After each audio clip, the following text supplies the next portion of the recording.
MNC multinational company যদি আপুনি চাকৰিৰ কাৰণে আজিৰ দিনত ফৰ্ম ফিল আপ কৰে, আপোনাৰ বায়োডাটা বা কাৰিকুলাম ভিটাত যি বুলি নকয় দিয়ে সেইটো বিচাৰিব, but they will charge Euro social media identity. MNC বিলাকত যদি আপোনালোকে চাকৰিৰ কাৰণে কোনোবা আবেদন কৰিছে, তাতে চাব আপোনাৰ Facebook ID, Instagram ID, LinkedIn ID, WhatsApp ID এইবিলাক লৈ তেওঁলোকে চাব আপোনাৰ কিমান পজিটিভনেস আছে, কিমান নিগেটিভনেস আছে, বা আপুনি কোনটো কোনটো ক্ষেত্ৰত ইমপ্ৰুভ কৰিব লগা আছে। ছবিবিলাক আঁকিছিলে, এই ছবিৰ মাজেৰে আপোনালোকৰ ভিতৰত থকা অনুভূতি প্ৰকাশ পায়। কবিতাৰ মাজেৰে মানুহৰ ভিতৰত থকা দুখ অনুভূতি প্ৰকাশ পায়।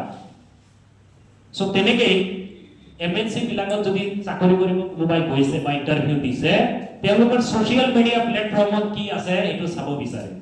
তাৰ মানে সেই প্ৰাৰ্থীগৰাকী কেনেকৈ নিজক এক্সপোজ কৰিছে, তেওঁৰ মাজত কিমান ধৈৰ্য আছে, তেওঁৰ মাজত কিমান পেশেন্স আছে, তেওঁ কিমান মানসিকভাৱে শক্তিশালী, এইখিনি তাৰ পৰা গম পোৱা যায়। Personality assessment will be done by the MNCs. Identify your social media identity.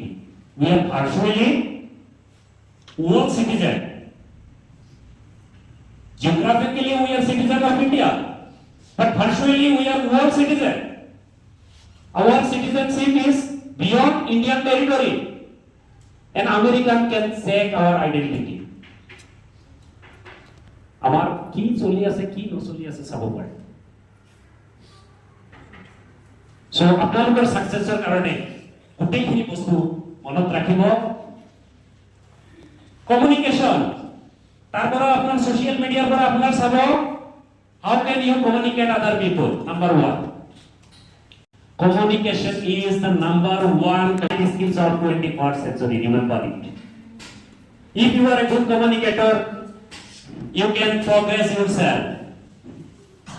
Good communicator, positive communicator hobo lagibo.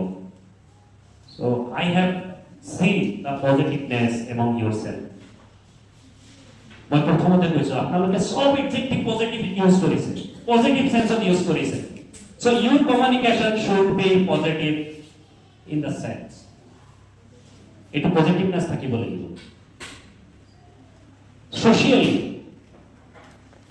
Child socialisation ঘৰত হয়, কিন্তু পিয়াৰ গ্ৰুপটো স্কুলত আহি পায়। এটা ওয়েলফেয়াৰ এনভায়ৰনমেন্ট পাব স্কুলত, তাত আপোনালোকে লিড কৰিব। সো তাত কিন্তু আপোনালোকে গুৰুত্ব দিব লাগিব। হৈছে সকলোৰে সাকসেস কামনা কৰিছো আৰু আশা ৰাখিছো আপোনালোকৰ সপোন পূৰণ হ'ব। এই পেপাৰটো খুব সুন্দৰ পেপাৰ, দীঘলীয়া পেপাৰ, বহুত এক্টিভিটিজ আছে। থেৰাপিৰ কথা কৈছে, আপোনালোকে যোগা বুক ল'ব, লৈ যোগাটো প্ৰেক্টিছ আৰম্ভ কৰক। স্বাস্থ্য ভাল, মন ভাল, কামত ভাল হ'ব, ভাল চিন্তা কৰিব পাৰিব। ৰুগ্ন দেশত কোনেও ভাল চিন্তা কৰিব নোৱাৰে, ৰুগ্ন দেশত আপোনাৰ সদায় ভগ্ন চিন্তাহে আহিব। স্বাস্থ্য যদি ভাল নাথাকে আপুনি ভাল চিন্তা কৰিব নোৱাৰে। ৰোগীয়া দেশত দুৰ্বল চিন্তা আহিব, সপোন দেখা পাব, মোৰ বা কি হ'ল, বিলিফ সিস্টেমত আঘাত হ'ব। এইকাৰণে আপোনালোকে এইটো চিন্তা কৰিব আৰু সদায় সমাজ জয়।